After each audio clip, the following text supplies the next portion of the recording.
Austin Osman Spare's Zoskia Cultus was a means to channel magic through Zos, the physical body, by accessing Ki, the universal mind. And so again, much like Crowley's demonic form of summoning, which is reliant upon bringing things up from the unconscious, or shamanic trance state where one engages with the outer noumenal will, man calls or conjures things into creation via thaumaturgy, making miracles and working wonders. To Rudolf Steiner, the Akashic Records was a record of all cosmic knowledge, preserved on the astral plane, accessed by way of spiritual forms of thinking.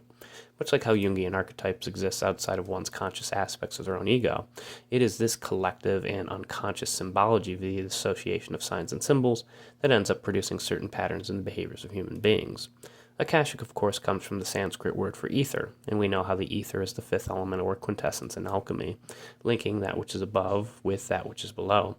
And so, much like how the Keter makes its way to Malkuth and Kabbalah, or how Promethean fire makes its way down to man, or how Frater Achad's chalice of ecstasy, the Arthurian Holy Grail, which links the Keter to Malkuth, the gap between what is above and what is below is bridged. This is the highest grade in Thelema, where 10 equals 1, the Ipsissimus, or his very self. 10 equals 1 is, of course, in reference to uniting the Keter 1 with Malkuth 10, a grade Achad struggles with obtaining as documented in Liber 31, much akin to August Strindberg's own torments and alchemic struggles in the Inferno, the latter seeking salvation in the spiritual teachings of Emanuel Swedenborg. This transcendental insight, of course, cannot be linguistically conveyed, proving to be a paradox outside of conveyance by mortal means. This is juxtaposed to the neophyte grade, 0 equals 0, having no place on the tree of life itself, and the probationer, where 1 equals 10. And so to start below, one looks to what is above, and to end, that which is above descends below. Man looks to the fire of the gods, enlightened only when the fire from above burns below. As Frater Achad states in Liber 31, Adonai, meaning my lords, which is the name of God like Yahweh, death and hell shall pass, along with suffering, when one makes oneself whole, and thus holy, as holy etymologically stems from halig, meaning whole, but also uninjured. As George Harrison, the love-promoting beetle, wisely said, all things pass. And with the dung beetle's death, like the setting sun, one is reborn to rise again with the golden dawn. As we noted before with Crowley and sex magic, where love is the law, the process of healing is of primary importance when it comes to making one whole again, uniting opposites. This was noted with Horus's eye being healed after his battle was set.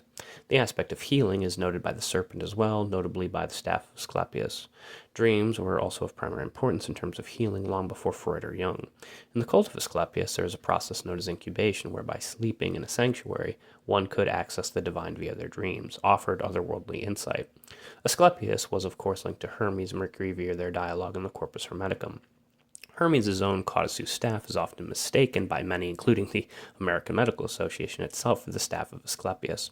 Hermes, of course, remains the messenger of the gods, and it's by way of messages or oracular forms of insight that one gains knowledge or gnosis, which is used to heal. And so healing becomes linked with gnosis, the divine messages from above being brought below, making one whole or holy. Telosphorus, a child god of healing, is inscribed on Carl Jung's Bollingen stone, representing the land of dreams, death, the abyss, the unconscious, and the means by which one achieves the self via his individuation process. Thus, one is transformed alchemically, perfected, balanced ambivalently between all opposites, proving to be a linguistic paradox beyond the transmutations of time, making one immortal. Akin to a time traveler, one lives in an eternal present. As Lord Dunsany famously noted in The King of Elfland's Daughter, time is seemingly eternal for the fairy folk, passing differently than it does for mortal men. Like Tannhauser or Tolkien, the fairy realm, the other world, is a transcendental one outside of time, akin to the land of the dead, linked to Venusberg and thus Luciferian light and love, agape, and the law or will to Crowley. As noted on Jung's stone, the quote by Heraclitus states how time is a child. The full quote is, time is a child playing a game of draughts. The king is in the hands of the child. Telosphorus himself on the stone bears the mark of Mercury or Hermes. The axiom of Maria is also important when analyzing the stone, whereby 1 becomes 2, 2 becomes 3, and out of the third comes the 1 as the fourth, linking the Trinity to 1. In Buddhist or Hinduist terms, we can see this as the 3 aspects of God, tied in Christianity to the Trinity, and the 4 faces of God, linked to the 4 alchemic elements. This is all noted in the documentary Dr. Carl G. Jung, or Lapis Philosophorum, by Jerome Hill, if you are interested. By way of darkness, the unconscious or noumenal unknown or veil of Isis, one finds illumination and light, linked to Lucifer, Venus, and Aphrodite to Crowley, where the will or law works its way into the world. Whether one keeps to a Kantian and noumenal outlook or a post-Kantian outlook, as Schelling did with the unconscious, is up to that individual. As all things come to pass, all things thus flux and flow, like Heraclitus' fire, and thus come to change. Via death, one is reborn as something other. Unus in omnibus omnia in uno is similar to unus pro omnibus, omnes pro uno, which comes from Alexander Dumas's The Three Musketeers, meaning one for all and all for one. Hermetically, one is all and all is one. Dumas, of course, was a Freemason, which ended up influencing his outlook on life and the themes he would discuss in his books. Even the Masonic square and compass, as H. had notes, mimics the letters A and L, where AL is, of course, God. There is a reason why Dumas's work is central to the theme of Arturo Perez Reverte's novel The Club Dumas, which was adapted into Roman Polanski's film The Ninth Gate, which we did a separate video on already. We discussed in prior videos how one becomes the Magister Templi, or Master of the Temple. The grade of Magister Templi is 8 equals 3, linking Had, splendor, to Bana, wisdom, known as Nemo, since Nemo is Latin for no one. This no one is linked to the death of the ego, the loss of identity via the Night of Pan, tied to the Grail in Babylon, and crossing the abyss of Karanzan.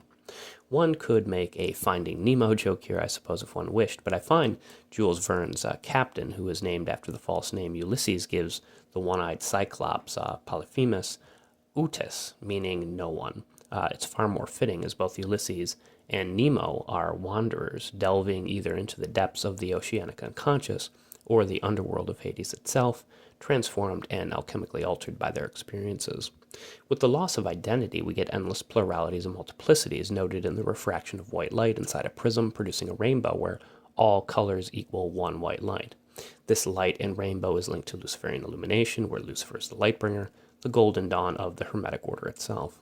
This is noted by the phrase conx pax, translated by MacGregor Mathers as light and extension, stemming from the Eleusinian Mysteries, used as the title for Crowley's own work as well, which I'll link.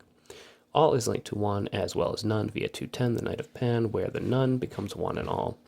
To Had, since Al, God, is linked to La, not, we see this connection between God and the none. The folly of the Tarot's fool, the zero, comes to note the wisdom of the world. As Had notes, La Al, there is no God. To Nickland, God is of course the nihil god of zero, tied to entropy, transgression, and deterritorialization, since the Deleuzian death drive has an intensity of zero. All is thus connected to the breath or numerous spirit, the word. This is not just an idea of Tolkien's, borrowed of course from Owen Barfield and Rudolf Steiner's Anthroposophical School. Barfield's own children's book, which Tolkien's children loved, was The Silver Trumpet, whose theme concerned itself with getting individuals to find their true or higher self via the magic of song, influencing Tolkien's idea of the Ainur to create Middle-earth from song itself. Song and poetry prove of great importance, tied to one's breath or spirit, pneuma. As noted by Crowley in the Book of the Law, none breathe the light, faint, and fairy of the stars and two. All of this is connected to the astral body, or Algoides in Neoplatonic or Gnostic terms, or guardian angel, which we've discussed already at great length. Whether it's Barfield or Crowley or Jung, the aim is to connect to one's higher or true self, linking below with what is above. And thus, the none links to the one and all, or one, 0, and 2. As Crowley noted in the Book of Law, for I am perfect being not, and my number is 9 by the fools, but with the just I am 8 and 1, in 8, which is vital, for I am none indeed. In Land's own Kabbalistic system, noted in Kabbalah 101, the 8 links to the 9 on the numogram via 36, since 8 plus 7 plus 6 plus 5 plus 4 plus 3 plus 2 plus 1 is 36, and 3 plus 6 yields 9. As H. notes in Liber 31, God is 1 in 8, which is also none. In other words, none equals 1 equals God, where 0 equals 1 equals 8. Similar to 210, where none equals 1 equals all, where the 2 represents all, replaced here by the 8, God, yielding 9 in total. One could say that 9 is nothing, which would fit in with many of the themes of the Tao, where via the Taijitu model, from the Wuji nothingness comes both wholeness, the one, as well as all things, the 10,000 things, linked as well to the Buddhist sense of sunyata, which notes the illusory nature or maya of the personal or individual self, and the Enzo circle, akin to the alchemic Ouroboros, which is represented as both a 0 and in the figure 8 format, symbolic of eternity, immortality, and that which is outside of time itself. As Elliott Smith noted, this is the circle turned upon itself, which alchemically can be linked to the snake eating itself, tied to the cycle of life and death, and thus death and rebirth. For land, getting outside of time concerns itself with demonic lemurs, spirals, and hyperstition. Escaping burrows is one god universe by turning fictions into facts. Tearing open passages in space-time is akin to making oneself immortal, since they are outside of time itself. Like Eminem noted in Rap God, through the portal, one becomes immortal. Now, the song actually references quite a few occult concepts. Rap is par, as in Parzival spelled backwards, which has special significance to Achad, where par or rap is equal to crown and ashes. From the ashes, the phoenix takes flight, made immortal, connecting above and below to the concept of death and rebirth. Bifrost is the burning rainbow bridge, the Luciferian illumination, connecting Midgard to Asgard in Norse mythology. The transhuman homunculus is akin to the Nietzschean Superman, where man becomes a god unto himself, enlightened by said illumination, elevated by that which is above. The lemurs dwell in pandemonium, linked to Pan and demonic summoning, as well as hell and the underworld, able to time travel by living in a system akin to Augustine's eternal present, taken over to Kant's transcendental and Bergsonian duration, replacing the traditional tree of life and its 10th Sephiroth with a rhizomatic and Deleuzian model reduced to the number 9, where each number makes syzygies with its opposite so as to produce pluralities. Opposites are indeed important, proving to be a linguistic paradox when amalgamated alchemically, leading to ambivalence, akin to the ambivalence needed for Derridian deconstructionism, which too produces pluralities, albeit from a linguistic framework. Like Crowley and Deleuze's appreciation for Lewis Carroll, one must see the nonsense of language in order to get outside sense perception for land and the regime or order or organization and identicality or identity of signs, tackling to land the transcendental via a nomadic line of flight. During his Grail quest, Parzival learns Fairfiz, a man with whom he was fighting, is actually his brother, forcing him to conclude that he was fighting his own self. What is also what is not. Such is the coinciding of opposites like yin and yang or light and shadow. Each is found within the other. Those who we perceive of as alien or outsider or enemies are nothing more than an extension like light of us, a different shade or color in one rainbow, where the other is us, occupying a different Bergsonian duration in time. But as Deleuze noted, thanks to his connection to Spinoza's nature god of one substance, all pluralities lead via endless difference to a monism. All is never cut off from the one. All energy, potential and kinetic, total zero when combined, neither created nor destroyed, but transferred or transmuted alchemically from state to state, producing said pluralities, the 10,000 things or all that is. We are all akin to shape-shifting sorcerers in this sense, morphing and flowing to the hands of time, fluxing like fire where change is ever Heraclitus' constant, unable to enter the same river twice. The Tao is noteworthy not just for its alchemic nature, but for its appreciation of the 9, split as 8 and 1, since there are 81 verses in the Tao itself where 8 plus 1 yields 9. For our purposes, let's call this Nemo's 9, since it represents nothing, 0 belonging to no one. None equals 1 equals all equals God, or 0 equals 1 equals 2 equals 8, proving to remain a paradox.